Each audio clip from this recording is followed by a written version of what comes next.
So today we're going to talk about a topic which is close to all of our hearts. It's called travel. And yeah, where have you last traveled to? I went to Japan. That was in March 2018. I went to Vermont. Vermont, like up north Vermont, like in the US. When were you traveling there? One, like this past weekend. Oh, all right. So I've been to, I think, India last year during Christmas break. So that was about a month back. Half a month back, actually. What was your most crazy travel experience?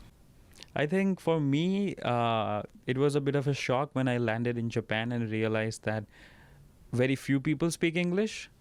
And that's the reason I was actually lost on a train station for 2 hours, because anybody who has been to Japan knows that Tokyo Station and Shinjuku Station are the biggest railway stations in the world, and how easy it is to get lost in that place, especially if you don't speak the language.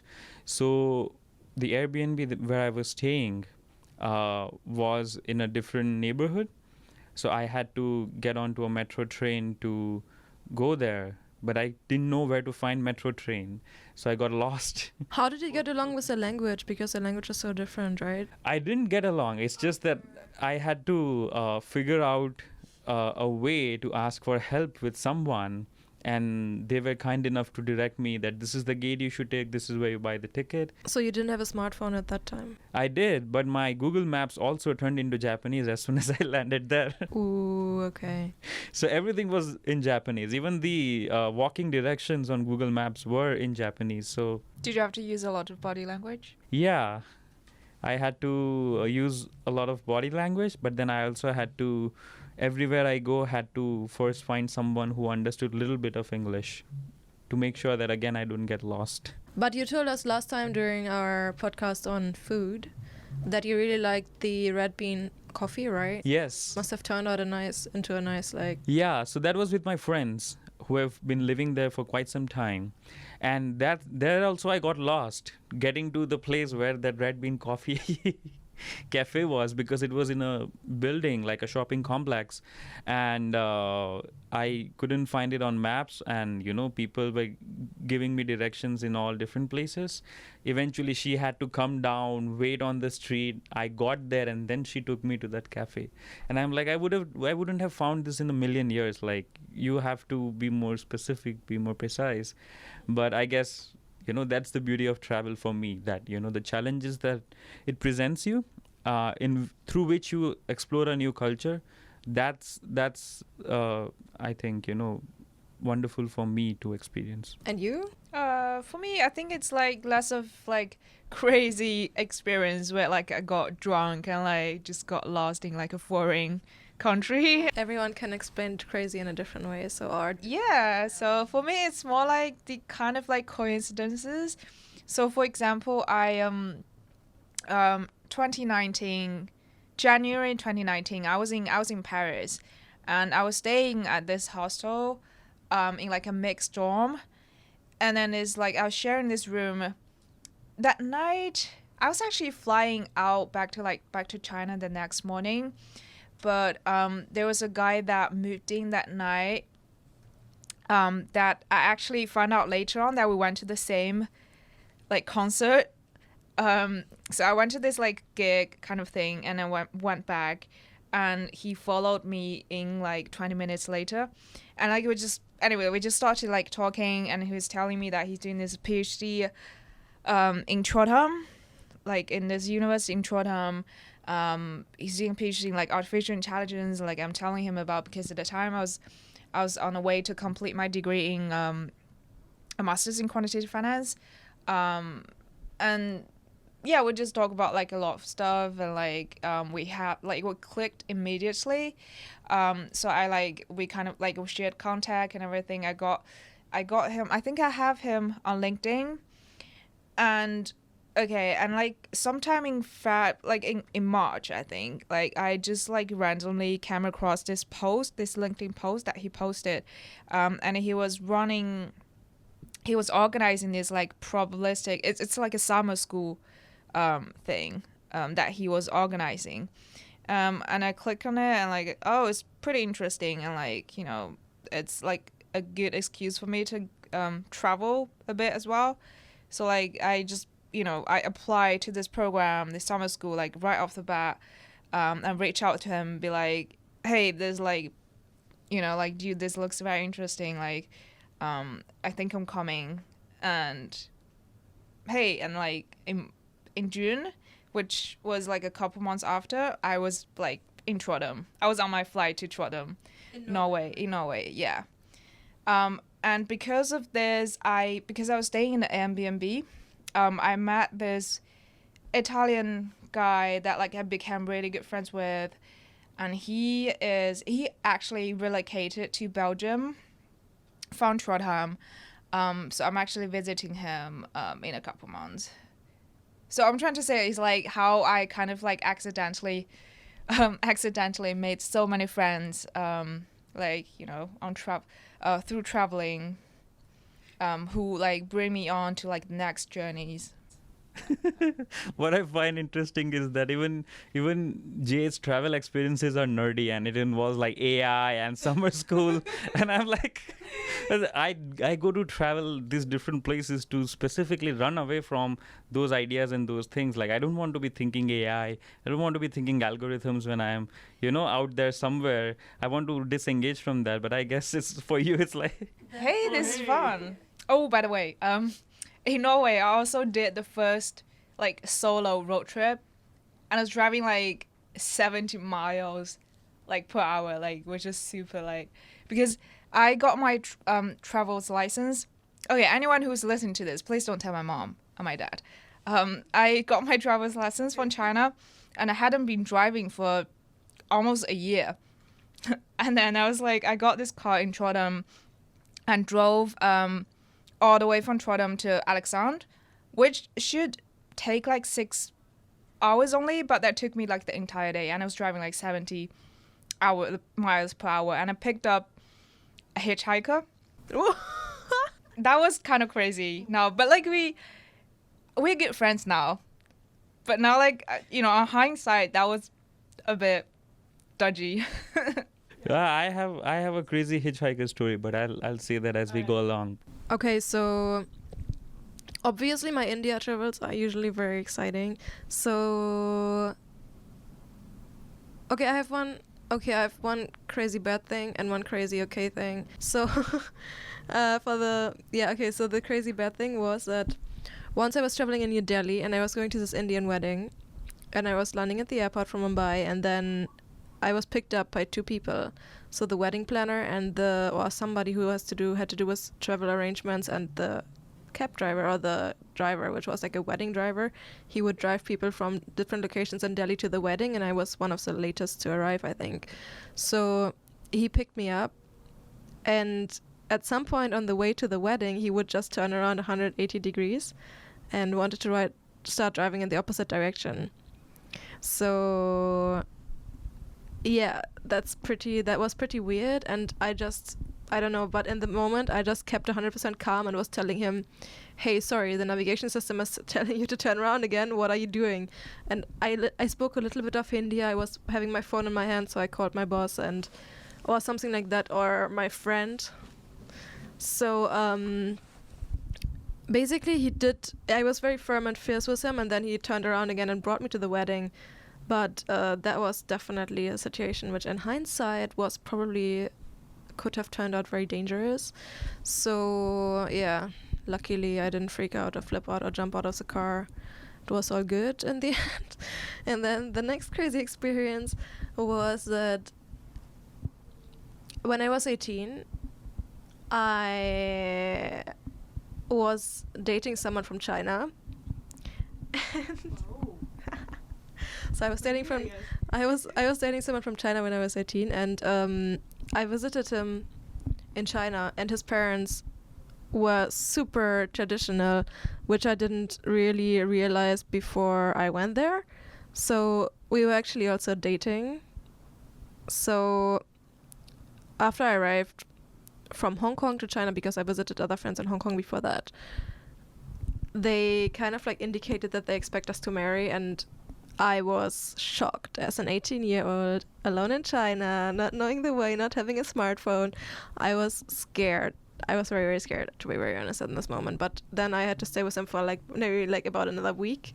So yeah, I don't know. I left again, and we at some point broke up. But like, yeah, that was very crazy as well. Was like the message clear that from his parents that you guys should get married?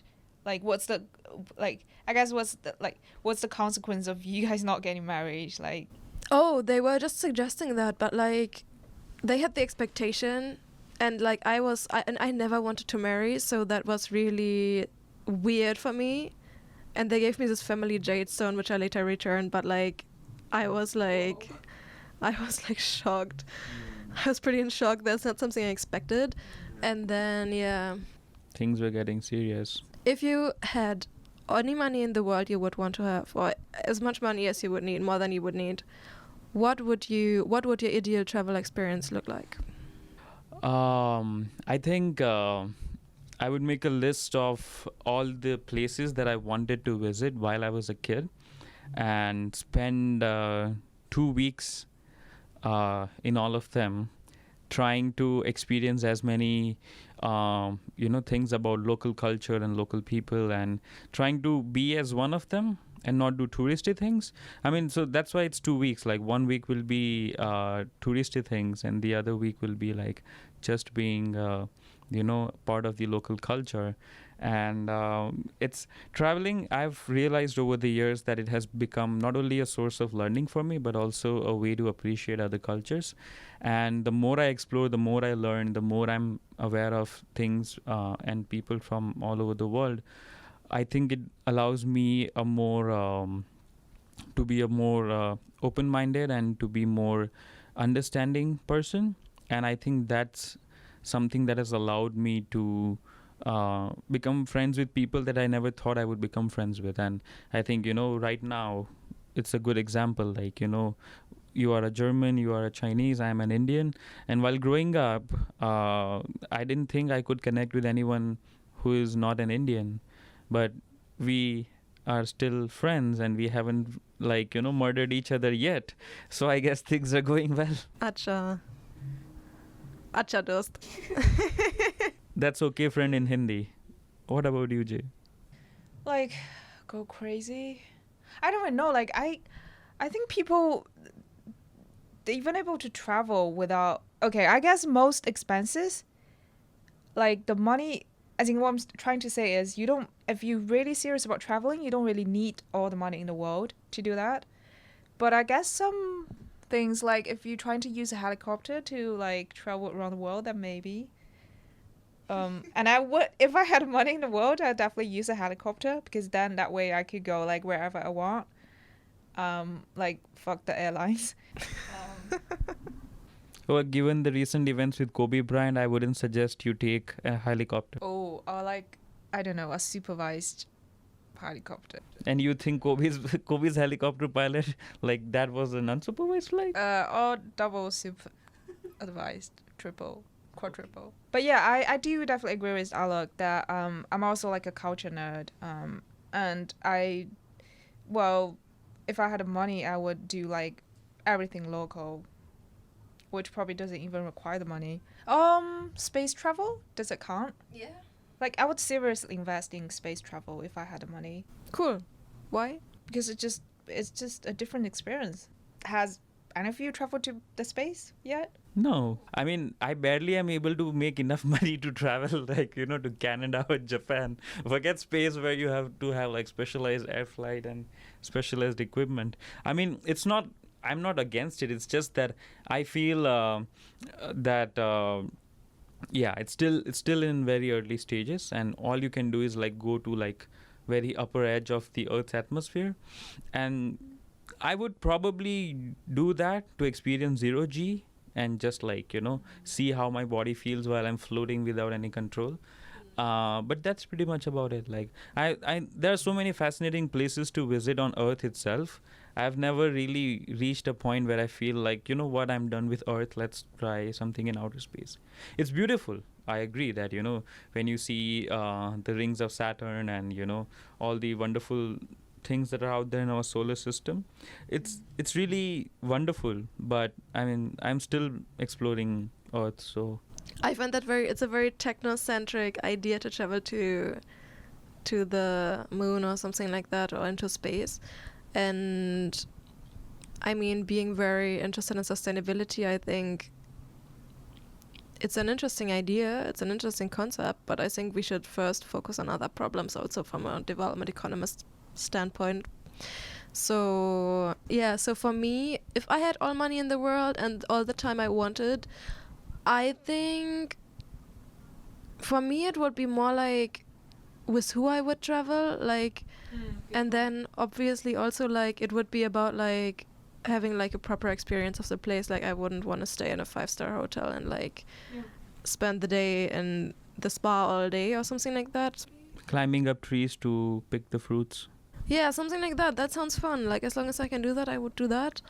And yeah, then the next question would be like something like solo travel, couple travel, or group travel. What would you prefer? I've done all three. What I felt is that when I am solo traveling, it's it's a journey that I want to take to explore myself and look inside and see that okay, where I am in this stage of my life and how can I move from this point onwards. And ever since shifting to media, I have begun to appreciate that kind of trips more and more. So I think I took a trip to Provincetown, which is a small town in Cape Cod in Massachusetts, and I just wanted to clear my mind from all the distractions I had. So I wanted to write a screenplay about this film that I wanted to make, and I felt that it's better to just like, you know, write that story in isolation rather than being distracted by things that are around you. So that's about the solo travel. The last couple travel that I took, it ended up in a breakup. So, and I have not been in a relationship since. So that has not happened for a while. But I think what was good about that travel is that, you know, me and her, we both were clear in terms of like, okay, we are here traveling together, but that doesn't mean we have to spend each and every day with each other. We both can go on and experience the city and the lifestyle as we can on our own, and then, you know, still like have fun. And that was good because I had so many friends in Japan that I wanted to catch up with, and I was wondering that okay, with her being around, would she like it, not like it, and all of those things. But she was like, yeah, if you want to just catch up with your friends today, you can do that. I'll probably go there and visit these temples and then move on from there. And with the group travel, I've done a lot of them with when I was in school. So a lot of trekking camps and hiking camps and stuff like that. And and things can get pretty interesting when you're doing that, because there was this camp director, and then we knew he had crush on someone else's wife, and then we saw that okay, that's an opportunity for mischief. So we like, you know, we went into their bags, and then like, you know, took this woman's underwear and put it in like this guy's bag, and took his underwear and put it in this woman's bag. And next morning there was like this huge fight. And Are you sure that was illegal? yeah, well, in India. So, well, this was when I was 15. So, like, almost, I don't know, 12 years back, 12, 13 years back. So, it was an opportunity for mischief. We were like crazy punk teenagers. We weren't thinking about the consequences. We were like, yeah, we want to do this. So, we did that. And there was this huge fight that broke out, and like, you know, people were like, so whose is this, and how did it come here, and are you having an affair, and all of those things. And yeah, it's a horrible thing to do, but we were crazy devils back in the day. So yeah, I think I have pleasant memories for both of them. If I'm in a relationship, I would prefer to go on a couple trip, but if not, I'm okay with just being myself. You getting the stage of your life where you feel like, I don't think I need any friends anymore. No. It's not that. It's just that the last time we did group travel, it was at a national park in Chicago, and we went camping, and it was beautiful. Like, we had this huge tent that had 15 people.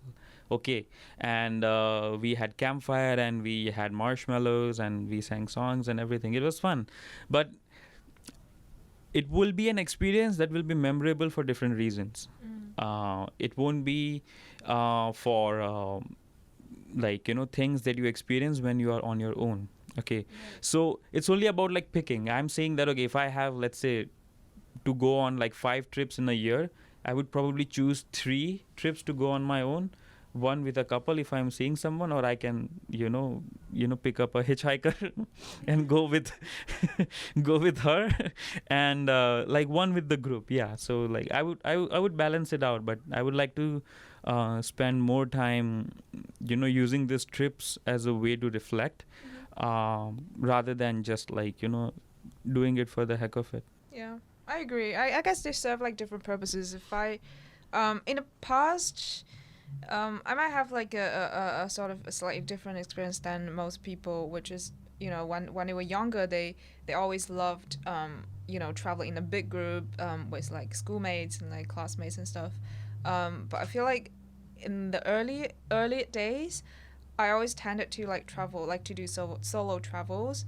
And for example, the first year after university, in the summer in between first and second year of university, I went on like interrail travel. It was like 3 weeks or like by myself. I made a lot of good friends like on the way, like some of which that I am still in contact with. And I have so much respect for them. Like, we had really good time together. But like it can be like, I feel like 3 weeks by myself now, I'm not sure I can do that anymore. It's just too much. You get bored and you get like you miss your family or friends, right? And like you kind of, it's the kind of silence just too much to bear. Solo travel, I don't really enjoy necessarily, because usually, I don't know, I'm not really into solo travel, but I like to travel in groups or as a couple. That's very fun. I find both very fun. And especially when you do sightseeing. Yeah, I feel so, like, this is what I discovered about traveling in a group or in a couple, is that, it brings out the best and the worst in people.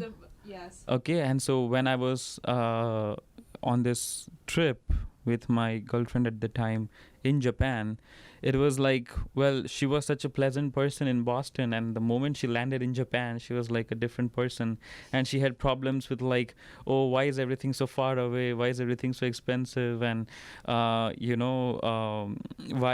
do these people don't speak in Japan? And so it was like, for me, it became that whole trip, at least in the beginning, became this whole part of like containing her, so that she not only doesn't disrespect the culture, but also like doesn't end up in a trouble. Like, we went to Kyoto, and we were at a train station, and so there was a train station that didn't have elevator, okay, or escalator, and we had to carry our bags to like 2 flights of stairs to get to the ground level. And she was just mad that, okay, you know what, my bag is heavy, I cannot carry this on my own. I'm like, okay, fine, you carry my bag, which is much lighter, and one person, a kid, can pick it up. It was that light, and I'll pick up yours, which I did.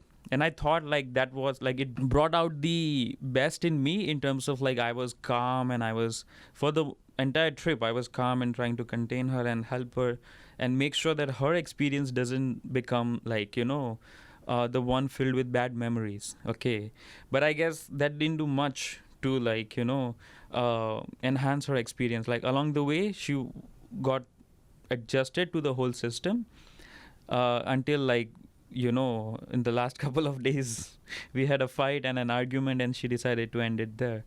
So yeah, I thought like Who carried her back after that? I still did, because the thing is, our flights were not too apart. Like they were not departing. They were departing within like a short interval of each other. So although she didn't want to travel with me back to the airport from where we were staying, she was like, well, I had lost all my money like the previous night. Not lost as in gambling as such. It's just that, I'm like, like, fuck it. There's breakup, so what? I'll just enjoy and have fun with my friends. I partied a bit too much. Trains were shut. I had to take a taxi, which is super expensive. I paid, I think, like $85 or $90 for that one trip from city center to my Airbnb. And I didn't have ticket to go back to the airport.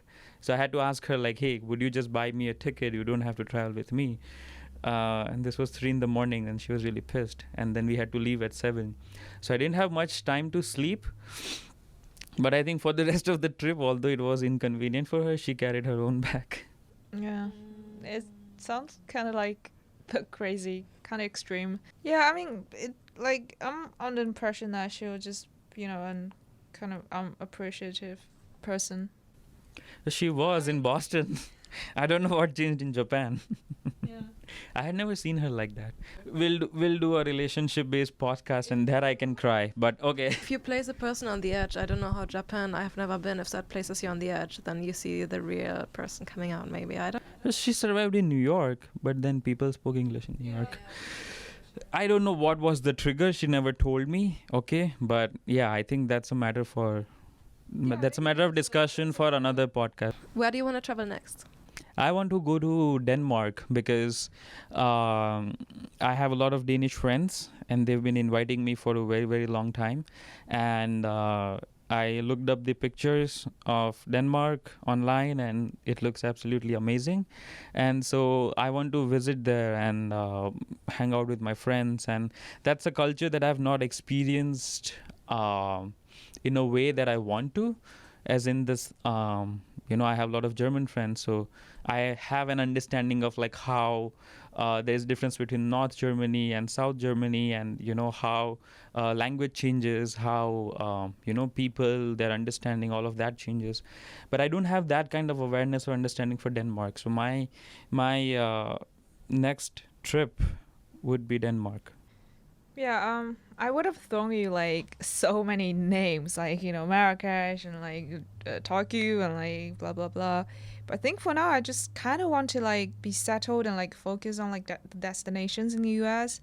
I've been meaning to go check out like what's it called, Oregon, for a while, Portland, Oregon for a while, because I heard like it's just in a very organic city, like a lot of hipsters, and I don't know, I just want to check it out and see what, like, to see for myself if all these things that people have been telling me are like true. Because I heard like even a decades ago, like 20 years ago, you won't see many cars on the street in Oregon. It's just a very kind of like organic and almost like primitive kind of city. I've never been. That sounds very interesting. But yeah, people who have been to like Portland might have very different. They might be like laughing at me right now. But yeah, that's why I want to go and like see things for myself. I'm noticing a pattern in Jay's travel that she's a nerd, but she wants to live like a hipster. Hipster nerd. Hipster nerd. That's a thing? Hipster nerd movement. Hipster nerd movement. Very nice. Where's it gonna lead? Yeah. What was that? What was that in the end? Like, where is it gonna lead? Is this the end of the world? My German brain is thinking there's something wrong. So... No. Okay, so for me, I think it's Brooklyn. On Sunday, I go to Brooklyn. That's my next travel experience because from my place, it's like an hour away. What? And I live in Manhattan, so that could be potentially could be 10 minutes, but it's not. Okay, actually, my next trip would be Whole Foods. I think we unanimously we have like destroyed this podcast, because if your next trip is like saying I live in Manhattan but I want to go to Brooklyn. No, but I mean that's not travel. Okay, travel involves like considerable amount of like... Yeah, good point. We should talk about what traveling actually means. I traveled for this podcast. From Brooklyn. Okay, so on that note, I would like to say thank you to everyone who heard this episode. I hope you guys had fun. And if you have any suggestions for what other topics we should cover on this podcast, then please send us your recommendations. Our social media links will be mentioned in the description, so feel free to follow us. That's all for this week. We'll see you next time.